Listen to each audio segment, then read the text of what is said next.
ஒரு சாதாரணமா இருந்த ஒரு விஜய இந்த உயரத்துல தூக்கி வச்சு கொண்டாடிக்கிட்டு இருக்கிறீங்க.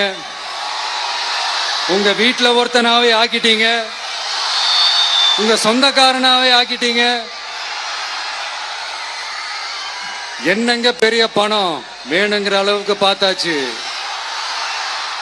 அரசியலுக்கு வந்துதான் நான் பணம் சம்பாதிக்கணுமா என்ன? அதுக்கு கொஞ்சம் கூட அவசியமே இல்லை. தன்னோட தேர்தல் பிரச்சாரத்தின் அடுத்த கட்டமாக விஜய் அவர்கள் மக்களை இன்று நாமக்கலில் சந்திக்கிறார்.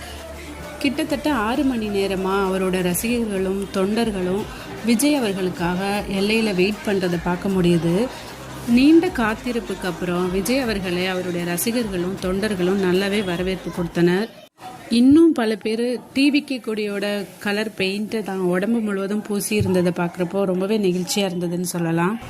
இந்த நிகழ்ச்சியை பார்க்க வரவங்களுக்கு இந்த தடவை காவல்துறை சார்பாகவும் டிவிகே தரப்பினர் சார்பாகவும் நிறைய கட்டுப்பாடுகள் விதிக்கப்பட்டதை பார்க்க முடியுது. கர்ப்பிணிகள், வயதானவங்க, மாணவர்கள் மற்றும் கைக்குழந்தையோடு வரவங்க இந்த நிகழ்ச்சிக்கு வர வேணாம்னு சொல்லப்பட்டிருந்தாங்க. பட்டாசு வெடிக்கிறது, அனுமதி இல்லாமல் நிறைய பேனர்கள் வைக்கிறது எல்லாமே அவாய்ட் பண்ண சொல்லியிருந்தாங்க.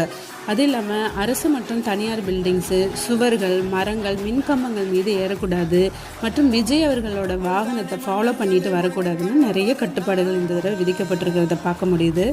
நாமக்கலை தொடர்ந்து அடுத்ததாக மக்களை சந்திக்க விஜய் அவர்கள் அடுத்த கட்டமாக கரூர் செல்ல இருக்கிறார்.